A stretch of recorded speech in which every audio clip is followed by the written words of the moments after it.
حضرت اویس کرنی رضی اللہ تعالیٰ عنہ کو آپ صلاۃ السلام کی ذات اقدس سے والہانہ عشق تھا۔ یہی وجہ ہے کہ آپ صلی اللہ علیہ وآلہ وسلم فرمایا کرتے تھے کہ یمن کی طرف سے مجھے محبت کی خوشبو آتی ہے، کیونکہ وہاں میرا دوست اویس قرنی رہتا ہے۔ آپ نے فرمایا کہ قیامت کے روز حق تعالیٰ 70,000 فرشتے پیدا کریں گے جن کی اشکال خواجہ اویس کرنی کے جیسی ہوگی، اور ان کے جلوس میں خواجہ صاحب کو بہشت کی طرف لے جایا جائے گا۔ ساری کائنات یہ منظر دیکھے گی، مگر کوئی شخص پہچان نہیں پائے گا کہ اصل خواجہ کرنی کون ہے۔ اللہ تعالیٰ نے جس طرح دنیا میں ان کو لوگوں سے چھپائے رکھا، اسی طرح روز قیامت کو بھی ان کو غیر کی نگاہوں سے دور اور محفوظ رکھے گا، کیونکہ حق تعالیٰ کا فرمان ہے کہ میرے دوست میری قبا کے نیچے رہتے ہیں، اور اسی وجہ سے ان کو کوئی پہچان نہیں سکتا۔ خواجہ اویس کرنی کو ماں سوائے چند ایک صحابہ کرام کے کسی نے بھی نہیں دیکھا۔ حضرت اویس کرنی رضی اللہ تعالیٰ عنہ اسلام آنے سے پہلے ہی اس دنیا میں تشریف لا چکے تھے۔ بچپن میں ہی آپ والد کی شفقت سے محروم ہو گئے، اس لیے ان کو بچپن ہی میں محنت مزدوری کرنا پڑی۔ آپ لوگوں کے اونٹ اجرت پر چرایا کرتے تھے، اور اس اجرت سے اپنا اور اپنی ضعیف اور نابینا والدہ کا پیٹ پالا کرتے تھے۔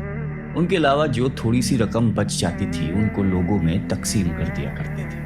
آپ کی زندگی کے شب و روز اسی طرح گزر رہے تھے کہ یمن تک اسلام کے نام لیوا پیدا ہو گئے۔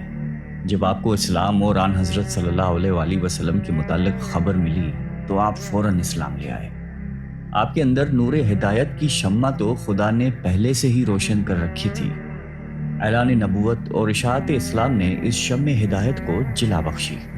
آپ رسول اللہ صلی اللہ علیہ وآلہ وسلم کے دیوانے اور شیدائی بن گئے۔ آپ صلی اللہ علیہ وآلہ وسلم فرماتے ہیں کہ اویس قرنی کو اسلام کی دولت سے اللہ تعالیٰ نے خود روشناس کرایا ہے، اور یہ خدا کی رحمت اور فضل کا اعجاز ہے کہ وہ میرا نادیدہ عاشق صادق بن گئے۔ خواجہ اویس قرنی کو قرب رسول اور دیدار حبیب کا بڑا اشتیاق تھا، مگر آپ کو چشم باطنی کے اشارے سے آ حضرت نے مدینے آنے سے روکے رکھا۔ اس کی دو وجوہات تھیں۔ ایک تو خواجہ صاحب کی والدہ ضعیف اور بصارت سے محروم تھی، انہیں اکیلا چھوڑنا ناممکن تھا۔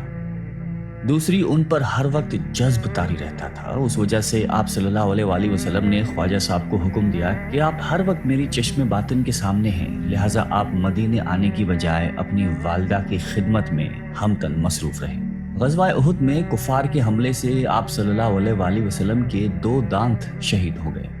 تمام مسلمانوں کو اس بات کا بہت صدمہ ہوا، مگر جس عاشق رسول نے اس صدمے کو حقیقی شکل میں محسوس کیا، اس کو دنیا حضرت خواجہ اویس قرنی کے نام سے جانتی ہے۔ آپ فرماتے ہیں کہ مجھے جب معلوم ہوا کہ میرے آقا سردار دو عالم کے 2 دانت مبارک شہید ہو گئے ہیں، تو مجھے یہ بالکل معلوم نہ تھا کہ آپ کے کون سے دانت مبارک شہید ہو گئے ہیں، مگر آپ کی موافقت نے مجھے بے چین کر دیا۔ میں نے پہلے ایک دانت توڑا، پھر مجھے خیال ہوا کہ شاید یہ والا دانت نہ ٹوٹا ہو، پھر دوسرا توڑا، پھر تیسرا توڑا۔ غرض یہ کہ جوں جوں جنون موافقت شدت اختیار کرتا گیا، میں دانت توڑتا چلا گیا، حتیٰ کہ سارے دانت توڑ ڈالے۔ اللہ تعالیٰ کو اپنے محبوب کے اس عاشق دلگیر کی یہ ادا بڑی پسند آئی، اور اس کے لیے کیلے کا درخت پیدا کیا، کیونکہ ٹوٹے دانتوں کے ساتھ سوائے نرم کیلوں کے اور کوئی چیز کھانا ممکن نہیں تھی۔ صحابہ کرام نے آپ صلی اللہ علیہ وآلہ وسلم سے وقت وصال پوچھا کہ آپ کا خرقہ ہم کس کو دیں؟ آپ نے فرمایا کہ اویس قرنی کو۔ اس مقصد کی بجاوری کے لیے سیدنا حضرت عمر فاروق رضی اللہ تعالیٰ عنہ اور حضرت علی مرتضیٰ کوفہ تشریف لے گئے، اور جمعہ نماز کے خطبے میں کہا، مسجد میں نجد سے تعلق رکھنے والے جتنے لوگ ہیں سب کھڑے ہو جائیں۔ چنانچہ اہل نجد کھڑے ہو گئے۔ ان سے پوچھا گیا کہ شہر میں کوئی اویس قرنی نام کا شخص ہے؟ سب نے جواب دیا کہ ہم اویس قرنی سے بالکل شناسا نہیں ہیں۔ ہاں، البتہ ایک دیوانہ ہے جو لوگوں سے بیزار ہو چکا ہے اور ہر وقت ویرانوں میں رہتا ہے اور آبادی کی طرف بالکل نہیں آتا۔ حضرت عمر اور حضرت علی نے کہا کہ وہ کہاں ہے، ہمیں اس سے ملواؤ۔ عرض کی گئی کہ وہ وادی ارنا میں اونٹ چراتا ہے اور رات کو روکھی سوکھی کھا کر سوتا رہتا ہے، کسی سے بات نہیں کرتا۔ وہ کھانا جو ہم لوگ کھاتے ہیں اس کو پسند نہیں کرتا، لوگوں کو خوش دیکھتا ہے تو روتا ہے، اور جب لوگوں کو روتے ہوئے دیکھتا ہے تو خوش ہوتا ہے۔ جب حضرت عمر اور حضرت علی وادی ارنا میں پہنچے تو انہوں نے دیکھا کہ خواجہ اویس قرنی نماز ادا کر رہے ہیں۔ اور ان کے اونٹوں کو فرشتے چرا رہے ہیں۔ جب خواجہ اویس نماز سے فارغ ہوئے تو حضرت عمر نے آپ کو السلام علیکم کہا۔ جواب ملا وعلیکم السلام۔ حضرت علی نے آپ سے نام پوچھا، جواب دیا کہ میرا نام اللہ کا بندہ ہے۔ حضرت عمر نے کہا کہ اللہ کے بندے تو ہم سب ہیں، آپ اپنا خاص نام بتائیے۔ خواجہ صاحب بولے کہ میرا نام اویس ہے۔ حضرت عمر نے ان کا ہاتھ پکڑ کر وہ نشان دیکھا جس کے متعلق حضرت صلی اللہ علیہ وآلہ وسلم نے ذکر فرمایا تھا کہ وہ نشان اویس کی شناخت کی علامت ہوگا۔ حضرت عمر نے جب وہ نشان علامت خواجہ اویس کے ہاتھ پر دیکھا تو ان کے ہاتھ کو بوسہ دیا اور کہا کہ اے اویس قرنی، رسول اللہ صلی اللہ علیہ وآلہ وسلم نے آپ کو سلام بھیجا ہے اور ساتھ ہی یہ مرقع بھی عنایت فرمایا ہے اور وصیت فرمائی ہے کہ آپ امت محمدیہ کی بخشش کے لیے دعا کریں۔ خواجہ اویس قرنی نے فرمایا کہ اے عمر اور علی، آپ لوگ حضرت صلی اللہ علیہ وآلہ وسلم کے رفیق خاص ہیں اور مجھ سے اولا ہیں، دعا تو آپ لوگ کریں کیونکہ آپ کا مرتبہ خدا کی دربار میں بہت بلند ہے۔ حضرت عمر اور حضرت علی یک زباں ہو کر بولے، ہم تو دعا کرتے ہیں مگر آپ بموجب وصیت رسول اللہ صلی اللہ علیہ وآلہ وسلم امت مسلمہ کے لیے دعا فرمائیے۔ خواجہ اویس قرنی نے پھر کہا کہ اے عمر اور علی، آپ غور کر لیجئے، شاید میں وہ اویس نہ ہوں، وہ کوئی اور ہو جس کا ذکر محبوب خدا نے فرمایا ہو۔ حضرت عمر فاروق نے فرمایا کہ اے اویس، رسول اللہ صلی اللہ علیہ وآلہ وسلم نے آپ کے متعلق 2 نشان بتائے تھے اور وہ دونوں نشان آپ کے پاس موجود ہیں، لہٰذا ہماری پہچان، شناخت اور پہنچ بالکل درست ہے۔ خواجہ اویس نے حضرت عمر اور حضرت علی سے کہا کہ لائیے وہ خرقہ مجھے عطا کیجیے تاکہ میں حسب حکم آقا دعا کروں۔ جب ان کو خرقہ دیا گیا تو حضرت عمر اور حضرت علی سے کچھ فاصلے پر چلے گئے اور زمین پر سجدہ ریز ہو کر بارگاہ الہی میں عرض کی کہ اے خداوند عالم، میں اس وقت تک یہ خرقہ نہ پہنوں گا جب تک تو سرکار دو عالم کی ساری امت کو میری سفارش پر بخشش نہ دے دے گا، کیونکہ پیغمبر اسلام نے یہ مرقع مجھے عطا کیا ہے اور فاروق اور مرتضیٰ نے مجھ تک پہنچانے کے فرائض انجام دیے ہیں۔ اب تیرا کام ہے تو میری دعا سن لے اور قبول کر لے۔ اللہ تعالیٰ نے فرمایا کہ اویس، ہم نے تیری دعا کی برکت سے چند لوگوں کو تیری سفارش پر بخش دیا ہے۔ آپ نے پھر عرض کی، یا باری تعالیٰ، جب تک تو سب کو نہیں بخشے گا میں یہ خرقہ نہیں پہنوں گا۔ ندا آئی، میں نے کئی ہزار فرد بخش دیے۔ عرض کی، مولا میں سب کو بخشوانا چاہتا ہوں۔ ابھی یہ کہہ سن چل رہی تھی کہ حضرت عمر اور حضرت علی آپ کے قریب چلے گئے۔ آپ دونوں کو خواجہ اویس قرنی نے کہا کہ آپ لوگ یہاں کیوں آ گئے ہیں؟ میرا اور خدا کا سلسلہ جاری تھا، آپ لوگوں کی آمد نہ ہوتی تو میں نے اس وقت تک یہ خرقہ نہیں پہننا تھا جب تک اپنے آقا کی ساری امت کو نہ بخشوا لیتا، اور مجھے پورا یقین تھا کہ حق تعالیٰ نے میری سفارش پر حضور صلی اللہ علیہ وآلہ وسلم کی امت کے ہر فرد کو بخش دینا تھا۔ مشہور صحابی حضرت ربی رضی اللہ تعالیٰ عنہ کہتے ہیں کہ جب میں خواجہ اویس قرنی کی زیارت کو گیا تو میں نے انہیں فجر کی نماز میں مشغول پایا۔ نماز سے فارغ ہوئے تو اپنے درود و وظائف میں مصروف ہو گئے، یہاں تک کہ ظہر کا وقت آ گیا۔ پھر یہ کہ بعد دیگر تمام نمازوں اور ذکر الہی میں ایسے مگن ہوئے کہ ساری رات گزر گئی۔ میں ان کا بغور مشاہدہ کرتا رہا۔ اس طرح 3 دن گزر گئے۔ میں نے دیکھا اور حیران رہ گیا کہ ان 3 دن اور راتوں میں حضرت نے نہ کچھ کھایا نہ پیا، بلکہ عبادت میں مشغول رہے اور لمحہ بھر کے لیے بھی آرام نہیں کیا۔ چوتھی رات آپ تھوڑی دیر کے لیے سوئے اور کچھ کھانا بھی کھایا، پھر استغفار کرنے لگے کہ یا الہی، میں تجھ سے پناہ مانگتا ہوں، میں نیند اور بھوک کے غلبے میں مبتلا ہو گیا۔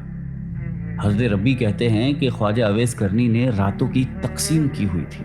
ایک رات میں سجدہ کرتے تو پوری رات سجدے میں ہی گزار دیتے، اور اگر رکوع کرتے تو شب بھر رکوع کی حالت میں رہتے، کسی رات کو قیام میں ہی بسر کرتے۔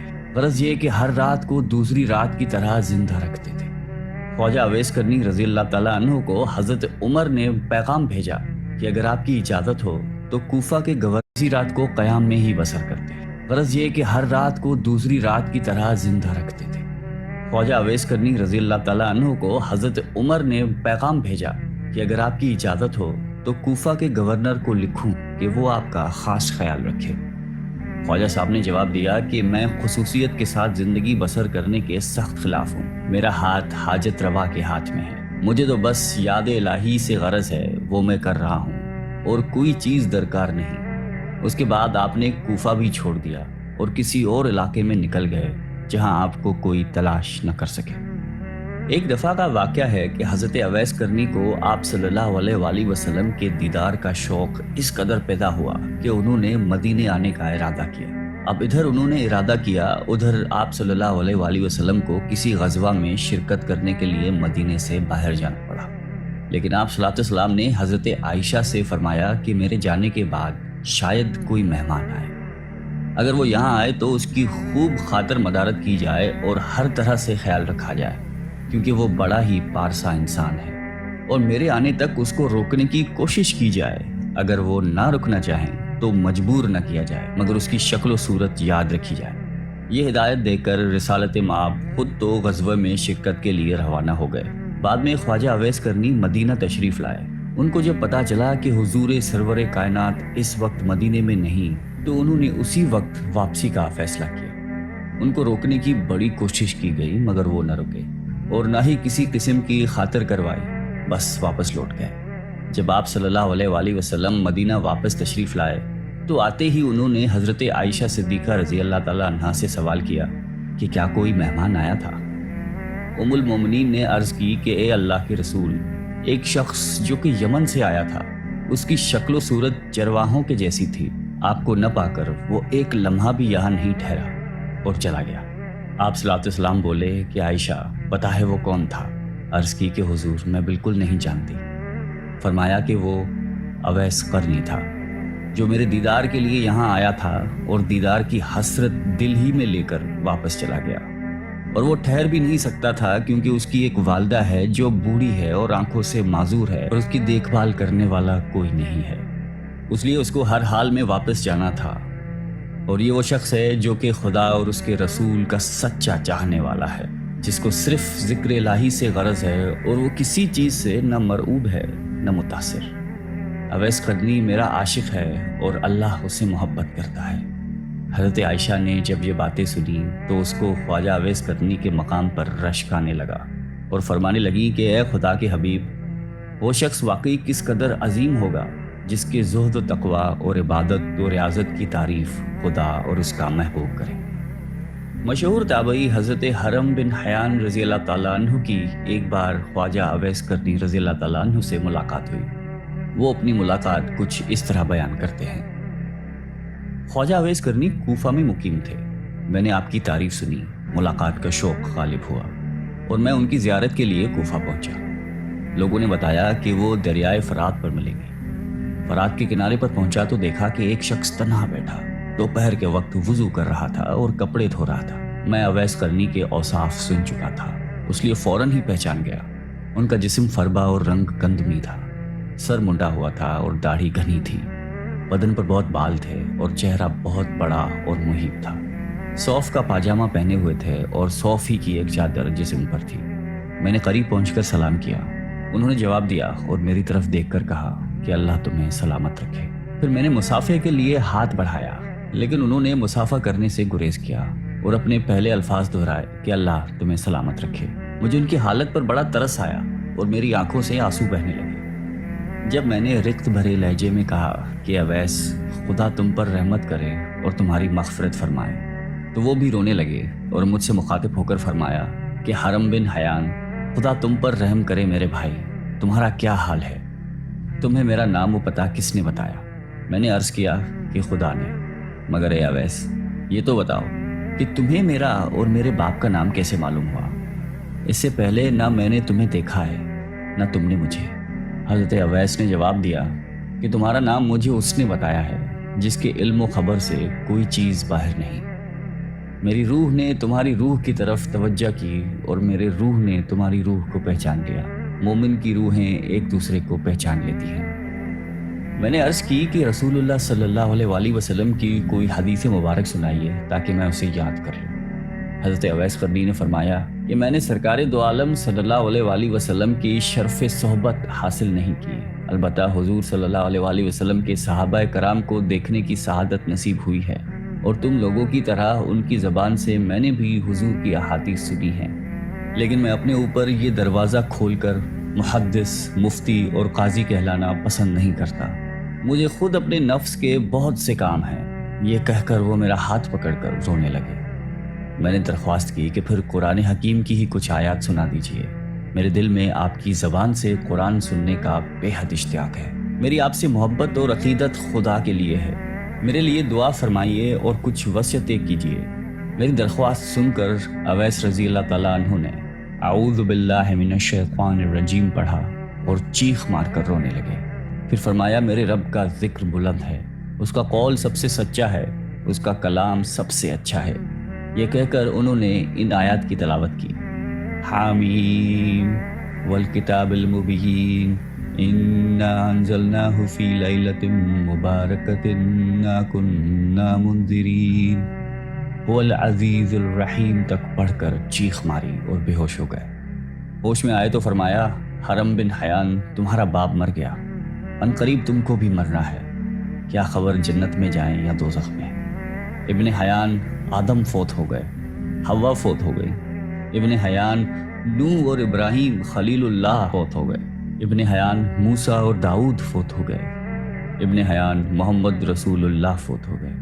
ابو بکر صدیق فوت ہو گئے۔ ابن حیان میرے بھائی عمر بن خطاب فوت ہو گئے، اور یہ کہہ کر انہوں نے مغفرت کی دعا کی۔ اس وقت تک حضرت عمر فاروق رضی اللہ تعالیٰ عنہ زندہ تھے، اس لیے میں نے کہا کہ خدا آپ پر رحم کرے، عمر خطاب رضی اللہ تعالیٰ تو ابھی فوت نہیں ہوئے۔ فرمایا ہاں، جو کچھ میں نے کہا ہے اگر تم اس کو سمجھو تو خود جان جاؤ گے کہ میں اور تم بھی مردہ ہیں، ہونے والی بات ہو چکی ہے۔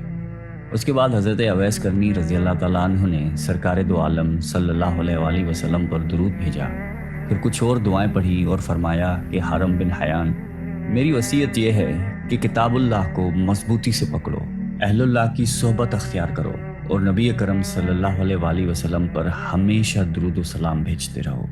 میں نے اپنی اور تمہاری موت کی خبر دے دی، آئندہ کسی ساعت موت سے غافل نہ رہنا، واپس جا کر اپنی قوم کو بھی نصیحت کرنا اور ڈرنا۔ خبردار، جماعت کا ساتھ کبھی نہ چھوڑنا، ورنہ بے دین ہو جاؤ گے اور قیامت میں آتش دوزخ کا ایندھن بننا پڑے گا۔